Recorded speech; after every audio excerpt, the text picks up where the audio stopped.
اعوذ باللہ من الشیطان الرجیم بسم اللہ الرحمن الرحیم۔ خواتین و حضرات السلام علیکم ورحمۃ اللہ وبرکاتہ مغفرتہ۔ پروگرام احکام شریعت اور فقہ حنفی سے متعلقہ مسائل کے ساتھ حاضر ہیں۔ یہ کچھ آفر کویسچنز ہیں۔ کسی نے UK سے پوچھا تھا کہ ہمارے ہاں بچوں کو صحت وغیرہ کے لیے قطرے پلائے جاتے ہیں جن میں جیلیٹن ملا ہوتا ہے، کیا حکم شرع ہوگا؟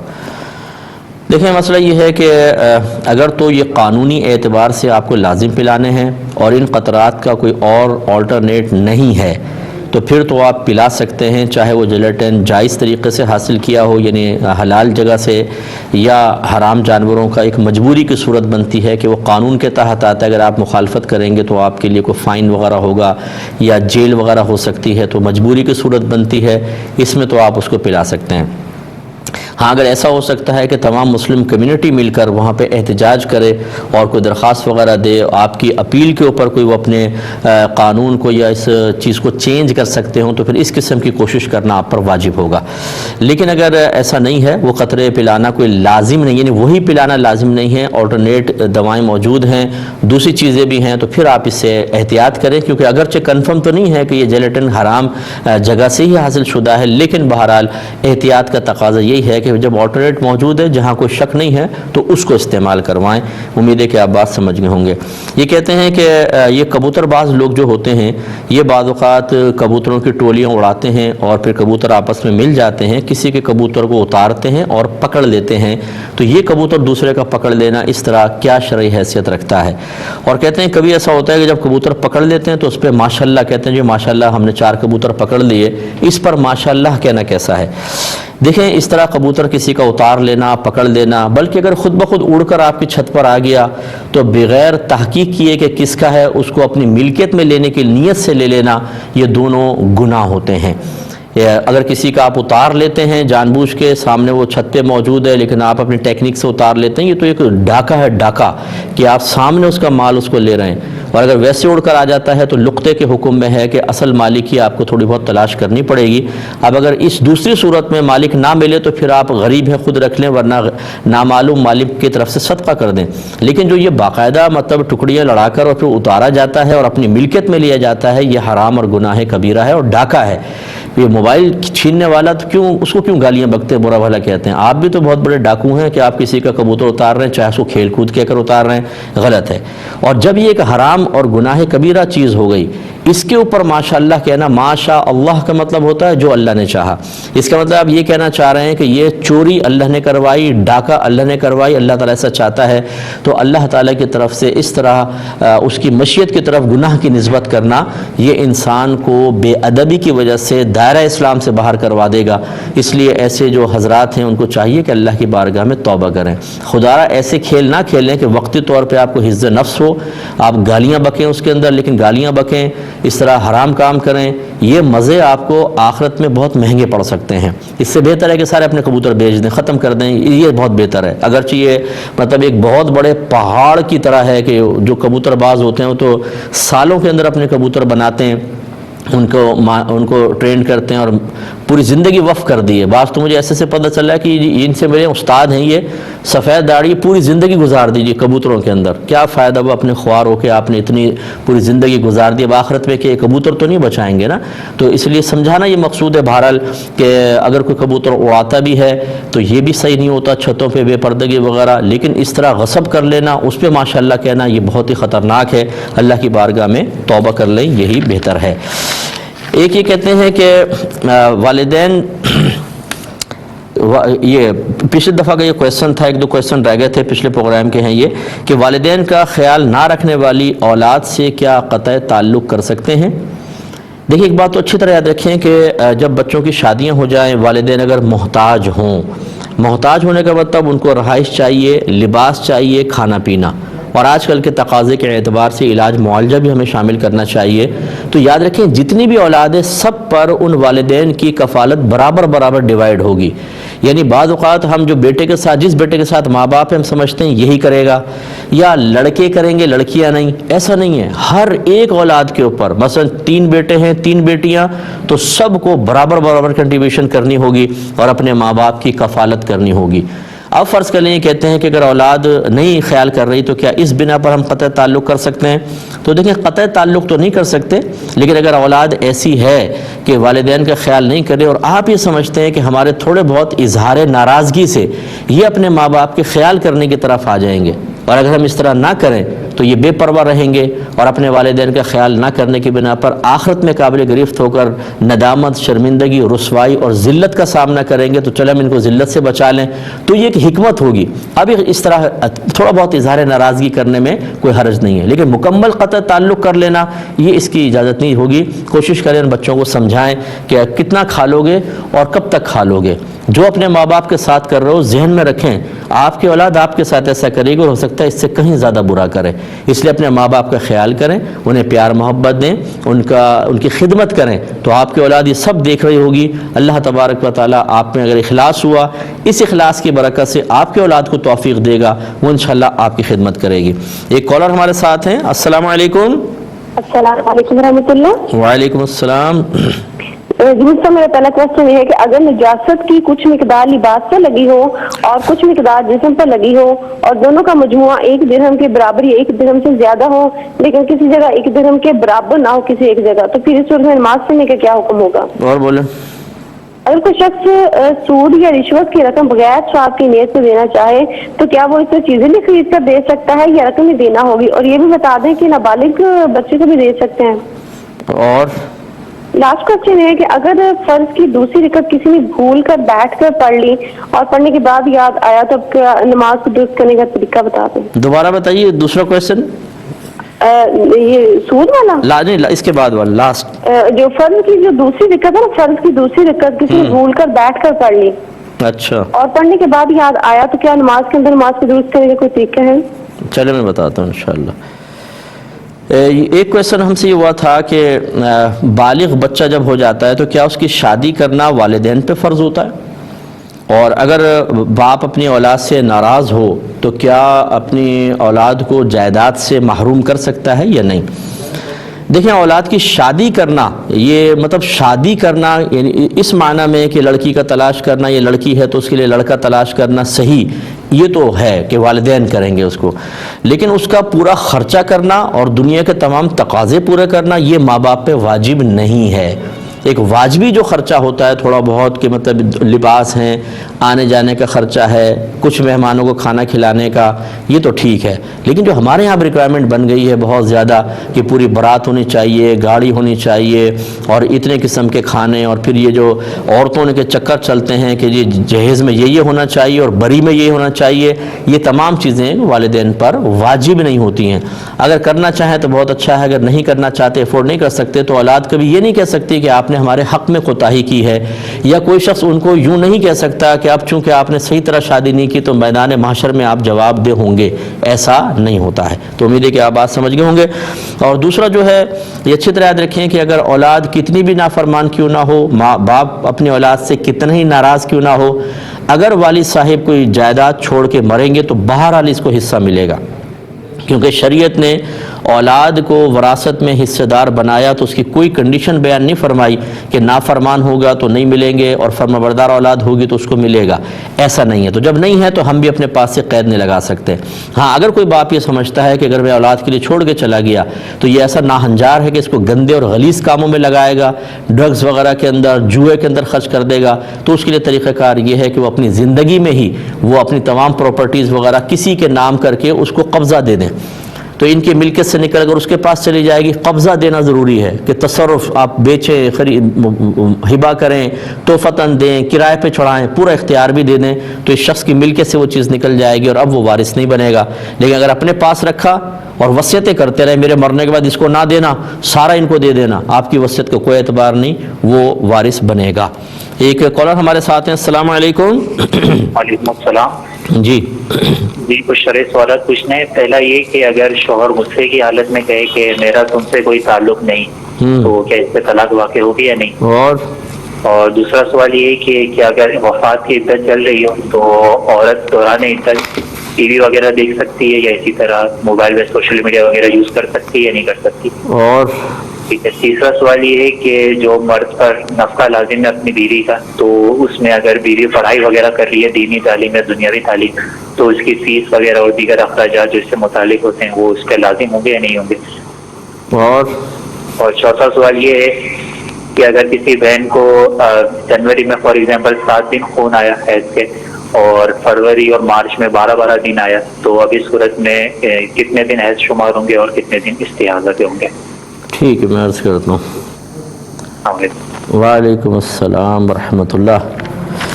ایک اور کالر ہیں. السلام علیکم. السلام علیکم. وعلیکم السلام.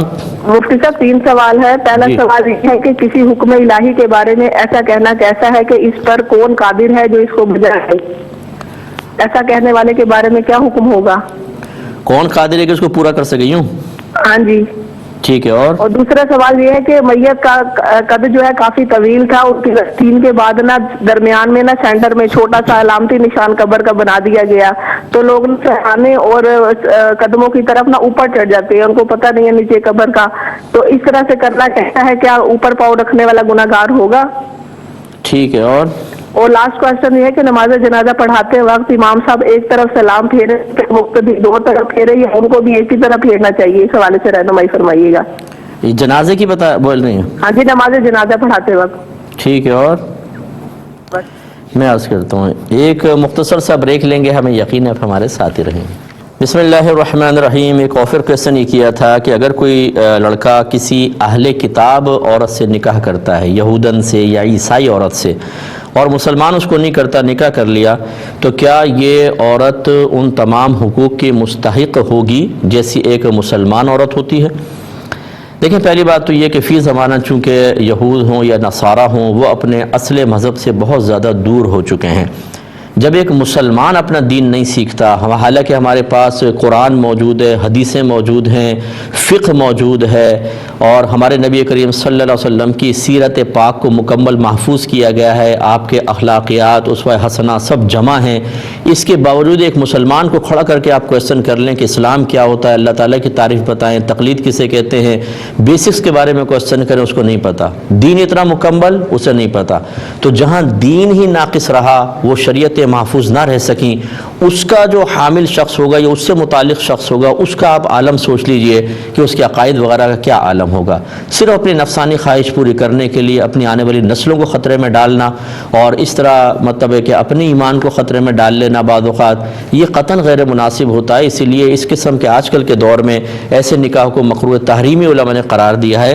اگرچہ نکاح ہو جائے گا، جب نکاح ہو جائے گا تو یاد رکھیں کہ عورت پھر اس مرد کے تابع ہو گئی. اب اسے اس عورت کو دینی پابندیاں، کم از کم وہ پابندیاں کہ جس کی وجہ سے اگر نہ کروائے تو دوسرے لوگ بدگمانی کا شکار ہوں. جیسے انہوں نے کویسچن کیا کہ صحیح بھی بیان کیا تھا، اگر اس عورت کو پردہ نہ کروائے کہ ان کے ہاں تو پردہ نہیں ہوتا تو میں نہیں کرواتا، تو کیا حکم شرع ہوگا؟ تو لازم بات اگر نہیں کروائے گا تو لوگ تو اس مسلمان سے بدظن اور بدگمان ہوں گے نا. اسی طریقے سے اور کوئی خرافات پہ وہ مبتلا ہو تو کیا اس کو کیونکہ وہ شرعی احکام کی مکلفہ نہیں ہے تو اس کو سب کی اجازت دے دی جائے گی؟ اس طرح نہیں ہے، اس کو لازم شوہر کو سنبھالنا ہوگا، سمجھانا ہوگا. اور مجھے یقین ہے کہ باہر کے ملک میں وہ ایسا نہیں کر سکے گا. یہ اپنے آپ کو تباہ کرنے کے مترادف ہے، اپنی آخرت کو تباہ کرنا. صرف ایک نفسانی خواہش پوری کرنے کے لیے انسان اپنے آپ کو تباہ کرتا ہے. کتنے نوجوان میں نے ایسے دیکھے ہیں کہ جی ہم مسلمان کر کے نکاح کر رہے ہیں. اچھا چلیں جی کر لیا آپ نے، بڑا کمال کیا کہ آپ نے مسلمان کر کے اس کو نکاح کر لیا. اب نہ اس کی تربیت، نہ خود دین سیکھا ہوا، اسے کیا دین سکھائیں گے؟ بس یہ کہ اطمینان قلب کے لیے مسلمان کر لیا. اور کتنی لڑکیاں ایسی ہیں جو بعد میں کچھ عرصے بعد فیڈ اپ ہو گئیں، مرتدہ ہو گئیں، پھر انہوں نے اسلام کو چھوڑا اور وہاں پر عورت بچوں کو اپنے ساتھ لے جائے گی، ان بچوں کو انہوں نے غیر مسلم بنا دیا. کیا فائدہ ہوا تمہارے اس طریقے سے آپ کے مطلب غیر سوچے سمجھے پلاننگ کرنے کا؟ تو میں یہ سمجھانے کے لیے عرض کر رہا ہوں کہ اگر آپ ایسی کسی عورت سے نکاح کا ارادہ رکھتے ہیں اور مسلمان کر کے ارادہ رکھتے ہیں تو شرط رکھیں کہ پہلے تم مسلمان ہوگی اور 1 سال تک کم از کم دین اسلام مکمل طور پہ سیکھ ہوگی. اب سکھانے والا کوئی نہ ملے، مجھ سے رجوع کر لے، میں آپ کو انشاءاللہ پرووائڈ کر دوں گا ٹیچر. 1 سال تک کم از کم اس کو دین سیکھنے دیں، اس کے بعد اس سے نکاح کریں، انشاءاللہ سکھ میں رہیں گے. اور اگر آپ نے وقتی طور پہ صرف کلمہ پڑھا دیا تو اس نے تو وقتی طور پہ پڑھا ہے، آپ نے تو پڑھے ہوئے آپ کو 20-25 سال ہو گئے، آپ نے نے کو کتنا دین آتا ہے کہ وہ ایک دن کلمہ پڑھے گی تو سب کچھ آ جائے گا. کل بچوں کی تربیت اسی عورت نے کرنی، کیسے کرے گی؟ اس کو میکے جانے سے آپ روک نہیں سکتے. وہ غیر مسلمین کے پاس جائے گی، ان کے عقائد اگر اس کے ذہن کے اندر ابھی تک پیوست ہیں اور وہ ان کو صحیح تسلیم کر رہی ہے تو اس کا تو پھر ایمان لانا بھی معتبر نہیں ہوگا. تو کیوں اپنے آپ کو خطرے میں ڈالتے ہیں؟ امید ہے کہ آپ بات سمجھ گئے ہوں گے. ایک ہی کہتے ہیں کہ کسی نے صبح صادق کے بعد یعنی فجر کا ٹائم شروع ہو گیا، اس کو ذہن میں نہیں رہا، جس سے کمرے میں اندھیرا سا ہوتا ہے، اور تہجد کی نماز پڑھ لی، کیا حکم شرع ہوگا؟ تو دیکھیں تہجد کا وقت جو ہوتا ہے وہ طلوع فجر سے پہلے پہلے ہوتا ہے، تو یقینی سی بات ہے کہ پھر وہ تہجد تو نہیں ہوئی، وہ 2 رکعت نفل بن گئی ہے، نفل کی نیت سے پڑھی. بعض نے کہا کہ وہ سنت فجر میں شمار ہو جائے گی، لیکن بہتر یہ ہے کہ وہ دوبارہ پڑھیں، مطلب سنت فجر کے قصد و ارادے سے پڑھیں. یہ 2 رکعت نفل ہیں، اگرچہ پڑھنی نہیں چاہیے تھیں لیکن چونکہ غلط فہمی کی وجہ سے ہوا تو گناہ گار نہیں ہوں گے، لیکن بہرحال یہ تہجد نہیں ہے. ایک کویشچن اور کیا لیکن پہلے کالر منتظر ہے. السلام علیکم. وعلیکم السلام ورحمۃ اللہ. جی بھائی جان. سر میں کراچی سے بات کر رہا ہوں، محمد شہباز. میرے 3 سوالات ہیں. پہلا سوال تو یہ ہے کہ دلائل الخیرات شریف اجازت سے پڑھنا ضروری ہے یا بنا اجازت بھی کوئی شخص پڑھ سکتا ہے؟ ٹھیک ہے. اور دوسرا یہ کہ ایک عامل صاحب ہیں جو کہ امامت بھی کرتے ہیں، اور ان کے پاس جب مریض آتے ہیں روحانی علاج کے لیے تو بعض لوگوں کو وہ یہ بھی کہہ دیتے ہیں کہ ہمارے پاس اس کا علاج نہیں ہے، یہ غیر مسلمین کی طرف سے کیا ہوا جادو ہے اور اس کا علاج غیر مسلم ہی کریں گے. اور تیسرا سوال یہ ہے کہ ایک شخص ہے کہ جس نے اپنے بیٹا اور بیٹی کے درمیان جائیداد کی برابری کی تقسیم کی وصیت کی، تو کیا اس وصیت پر عمل کیا جا سکتا ہے اور اس طرح کی وصیت جائز ہے؟ اور 3 سوالات ہیں. ٹھیک ہے، میں انشاءاللہ عرض کرتا ہوں. ایک کویشچن یہ کیا گیا تھا کہ کیا کوئی عورت اپنے بیٹے کی فیملی کے ساتھ یعنی اس کے جو مطلب سسرال ہے اس فیملی کے ساتھ جا سکتی ہے، عمرے وغیرہ پہ جا سکتی ہے کہ نہیں؟ جیسے بیٹے کا سسر ہو اور فیملی کے لوگ ہیں ممبر، ان کے ساتھ. دیکھیں اگر تو وہ قریبی رشتہ دار ہیں، یہ ہو سکتا ہے کہ سگی بہن کا بیٹا تھا اور مطلب سگی بہن کی بیٹی کو اپنے گھر میں لے کر آئی ہیں، تو لازم بات ہے لڑکے کا سسرال جو ہے اس عورت کی بہن اور بہنوئی اور اس کے بچے جو ہیں وہ یقینی سی بات ہے اس خالہ کے لیے محرم بنیں گے، تب تو وہ جا سکتی ہے. لیکن اگر بالکل اجنبی فیملی ہے تو پھر اس کے اگر مرد ہیں اور عورتیں ہیں اور اس کے لیے وہ نامحرم ہیں تو بالکل نہیں جا سکتے. جیسے بیٹے کا سسر اگر غیر ہے تو اس بیٹے کی ماں کے لیے نامحرم ہے کیونکہ ان کا آپس میں نکاح ہو سکتا ہے، یاد رکھیں. تو اس لیے ان کے ساتھ پھر جائے گی تو گناہ گار ہوگی، قدم قدم پہ گناہ گار ہوتی رہے گی. ایک ابھی کے کویشچن لے لیتے ہیں. یہ بچے نے کویشچن کیا کہ اگر نجاست کپڑوں پر لگی ہے اور کچھ جسم پر بھی ہے لیکن دونوں مل کسی ایک جگہ وہ اتنی زیادہ نہیں بنتی ہے کہ جس کی وجہ سے نماز کو منع کیا جائے، لیکن دونوں کو اگر ملا لیا جائے تو کثیر بن جائے گی، تو نماز کا حکم کیا ہوگا؟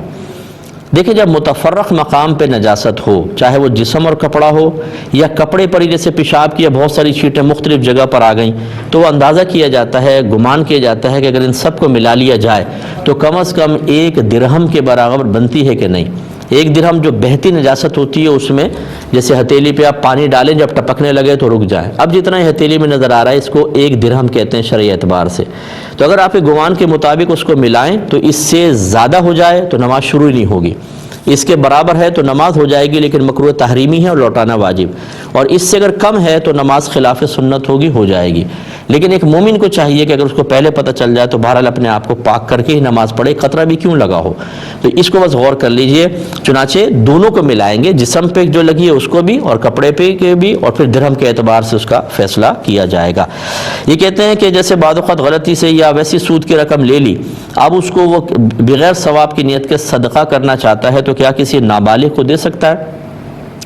دیکھیں بہتر ہے کہ کسی بالغ کو دیں، نابالغ کو ایسی گندی چیز بالکل نہ دیں، وہ اس کو مس یوز کرے گا، اور مناسب نہیں ہے کہ چھوٹے بچوں کو ایسا دیں. بڑوں کو دیں، اس کو سمجھا دیں تو وہ اس کو صحیح مقام پہ خرچ کر لیں.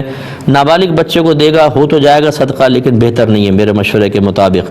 اور ایسی کہتے ہیں کہ کیا یہ سود کی خالصتاً رقم ہی اس کو صدقہ کرنی ہوگی یا اس سے کوئی چیز خرید کر بھی کر سکتا ہے؟ تو خرید کے بھی کر سکتا ہے لیکن اس پیسے کو مزید استعمال کرنا مناسب نہیں ہے، ڈائریکٹ دے سب سے بیسٹ ہے، لیکن خرید کر بھی دے گا تو بہرحال جائز ہے، اس کے اندر کوئی گناہ گار نہیں ہوگا. ایک کالر ہمارے ساتھ ہیں. السلام علیکم. وعلیکم السلام ورحمۃ اللہ. جی بھائی جان. مفتی صاحب سفر سے متعلق مجھے 3-4 سوالات کرنے ہیں. جی. پہلا سوال یہ ہے کہ ایک شخص مستقل طور پر اپنی فیملی کے ساتھ USA میں رہتا ہے، لیکن میاں بیوی کا جو تعلق ہے وہ کراچی سے ہیں، تو جب وہ دونوں 15 دن سے کم کے لیے کراچی آئیں گے تو نماز کا کیا حکم ہوگا؟ اور ان کی اولاد بالغ یا نابالغ، ان کا حکم بھی بتا دیجیے گا. جی. دوسرا سوال یہ ہے کہ علماء کرام نے یہ جو 92 کلومیٹرز کا فرمایا ہے، اس کا حساب کہاں سے لگائیں گے؟ اپنے گھر سے یا شہر کی حدود کے باہر سے؟ ٹھیک ہے. اور تیسرا سوال یہ ہے کہ اگر مسافر مقیم امام کے ساتھ تیسری رکعت میں شامل ہوا تو اسے ٹوٹل کتنی رکعتیں ادا کرنی ہوں گی؟ مسافر امام تھا؟ نہیں، مقیم امام ہے، مسافر مقتدی ہیں، تیسری رکعت میں وہ شامل ہوا تو ٹوٹل اسے کتنی رکعتیں ادا کرنی ہوں گی؟ ٹھیک ہے.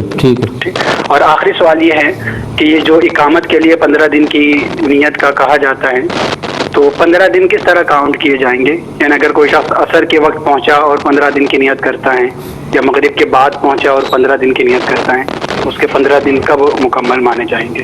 ٹھیک ہے، میں عرض کرتا ہوں. ایک کویشچن یہ کیا گیا تھا کہ فرض کی دوسری رکعت میں کوئی 2 رکعت پڑھ رہا تھا، غلطی سے دوسری رکعت میں بیٹھ گیا، یہ 4 رکعت فرض پڑھ رہا تھا، دوسری اس نے بیٹھ کر ادا کر لی، خیال نہیں رہا، تو کیا حکم شرع ہوگا؟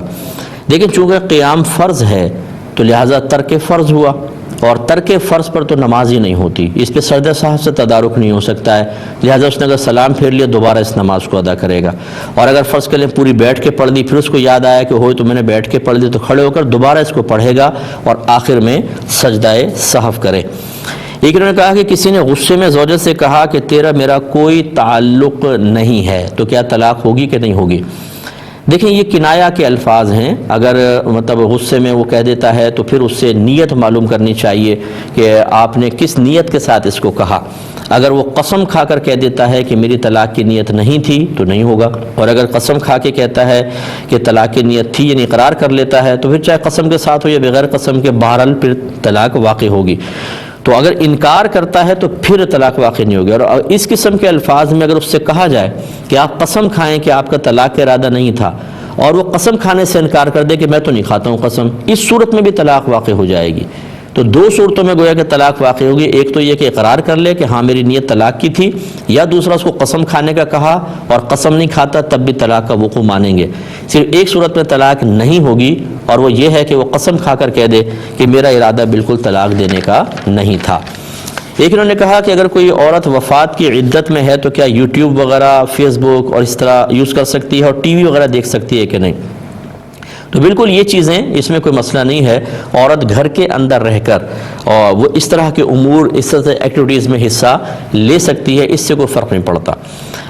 دیکھیں پردہ جیسا عورت پہ عدت سے پہلے واجب ہوتا ہے، عدت کے بعد بھی واجب رہتا ہے. یعنی جن سے پردہ واجب تھا عدت سے پہلے اب بھی ہوگا، جن سے نہیں تھا اب بھی نہیں ہوگا. گھر سے باہر نکلنا منع ہو جاتا ہے، اور باقی چیزیں جو گناہ تھے وہ پہلے بھی منع ہے، گناہ اب بھی منع ہوگا، تو گناہ کی چیز بھی نہیں کرے گی. باقی جو مباحات تھے گھر سے باہر نکلے بغیر، جو مطلب نہ گناہ نہ ثواب، ان کو اگر وہ کرتی ہے پہلے بھی جائز تھے اور اب بھی اس کے لیے جائز رہیں گے. تو چنانچہ ٹی وی دیکھنا مباح ہے، یوٹیوب یوز کرنا، فیس بک وغیرہ مباح ہے، کر سکتی ہے. ہاں تفریحی چیزوں کو کرنا یہ مطلب مناسب نہیں ہے. وفات کی عدت ہے اور وہ مطلب تفریحی چیزیں دیکھیں تو اس کا مطلب شوہر کا کوئی اس کو غم نہیں ہے. یہ جو وفات کی عدت ہوتی ہے یہ اصل میں غم کے اظہار کے لیے ہے، اس لیے اس میں سوگ واجب ہوتا ہے. اظہار غم کس چیز کا؟ کہ اللہ نے ایک بہت بڑی نعمت چھین لی ہے، اس پہ عورت غم کا اظہار کرتی ہے. اس لیے شریعت نے لازم کیا ہے کہ ظاہری اعتبار سے اپنے آپ کو اس طرح مشغول رکھے اور تفریح اس کے خلاف نہ کرے. ایک مختصر سا بریک لیں گے، ہمیں یقین ہے آپ ہمارے ساتھ ہی رہیں گے. بسم اللہ الرحمن الرحیم. ایک کویشچن کیا تھا کہ کیا اگر بیوی دنیاوی یا دینی تعلیم حاصل کر رہی ہو تو اس کی فیس پے کرنا کیا یہ نان نفقے میں شامل ہوگا؟ دیکھیں شامل نہیں ہوگا. نان نفقہ 3 چیزوں پر کا نام ہے، 3 چیزوں کا نام ہے.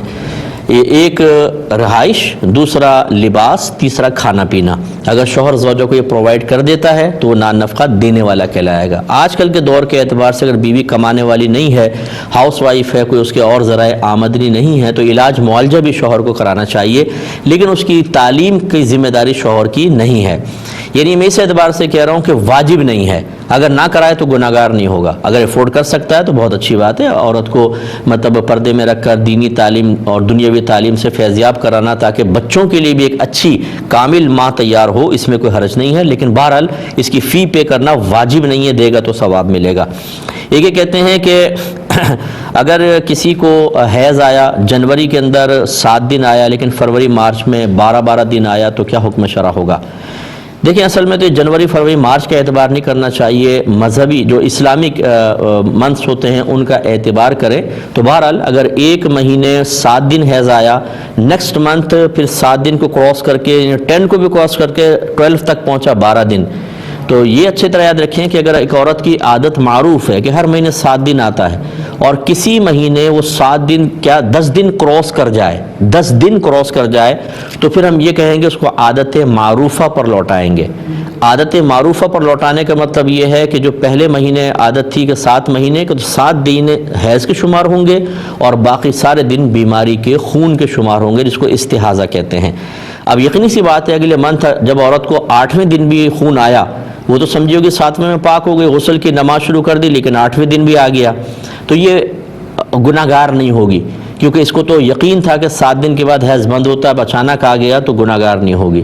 اب پھر اس نے فرض کے لیے سوچا کہ 9ویں دن ہو سکتا ہے اب میں پاک ہو گئی ہوں، 9ویں دن پڑھی، 10ویں دن، یہ تمام نمازیں ہو جائیں گی اس کی، کیونکہ یہ استحاضہ نکاح نہ کر لے.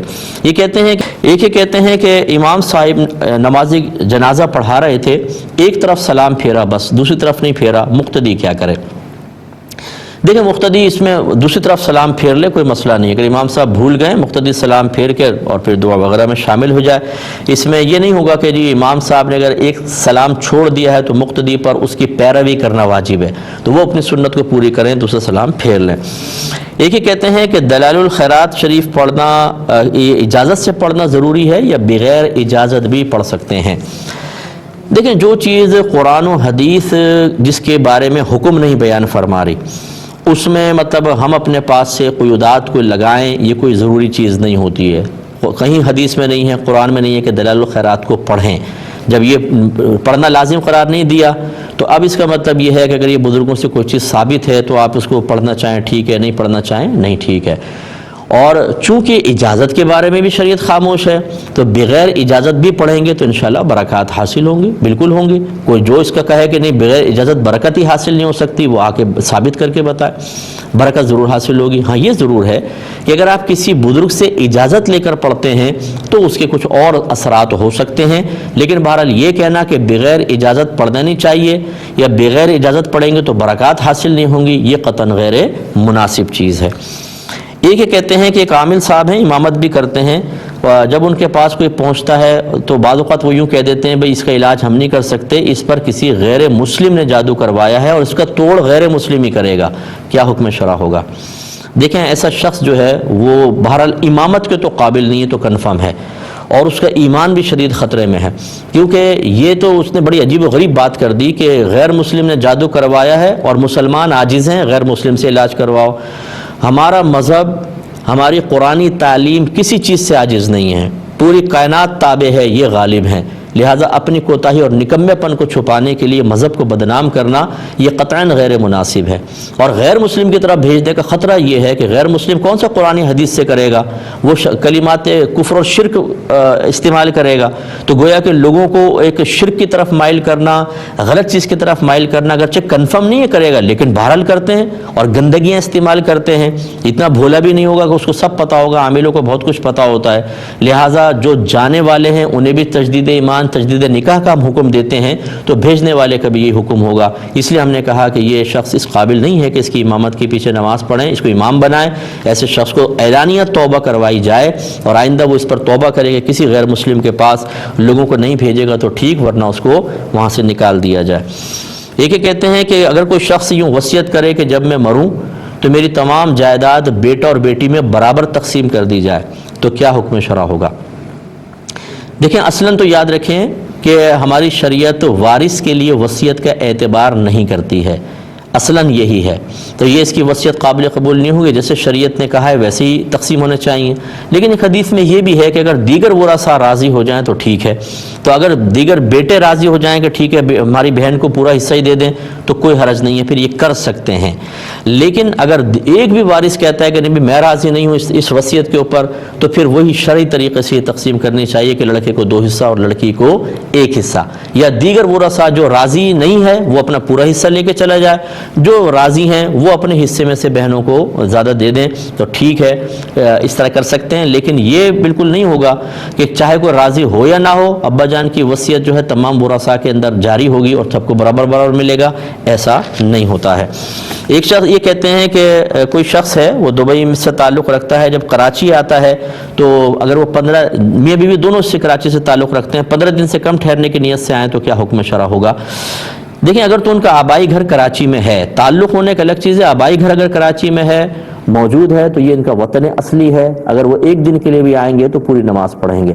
اور اسی طرح ان کی اولاد کا مسئلہ ہوگا کہ اگر ان کے آبائی گھر یہاں پر ہے، اولاد آتی ہے ان کی اولاد، تو یقینی سی بات ہے کہ وہ گھر اب ان ماں باپ کا ہے، اور اولاد آتی ہے تو یہ آبائی گھر ان کا بھی کہلائے گا۔ یہ ماں باپ کی کم از کم رہائش کراچی میں تھی تو یہ وہی پوری نماز پڑھیں گے۔ لیکن اگر ایسا نہیں ہے بلکہ آبائی گھر نہیں تھا، ٹمپریری طور پہ کراچی میں رہائش تھی، پھر دبئی شفٹ ہو گئے ہیں، تو پھر دونوں جگہ ان کے چونکہ مستقل رہائش نہیں ہے، وطن اصلی کوئی بھی نہیں ہے، تو یہاں 15 دن یا اس سے زیادہ ٹھہرنے کی نیت کریں گے تو مقیم ہوں گے، ورنہ مسافر رہیں گے۔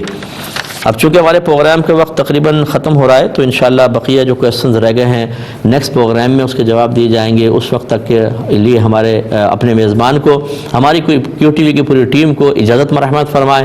آپ ہمارے لیے دعا کیجیے، ہم آپ کے لیے دعا گو ہیں کہ اللہ تبارک و تعالی آپ سب کو دین کے قریب آنے، دین کو اہمیت دینے اور دین دوسروں کو سکھانے کی توفیق عطا فرمائے، اور اگر پہلے سے یہ نعمتیں آپ کو حاصل ہیں تو اللہ تعالی استقامت عطا فرمائے۔ آمین۔ وآخر دعوانا ان الحمد للہ رب العالمین۔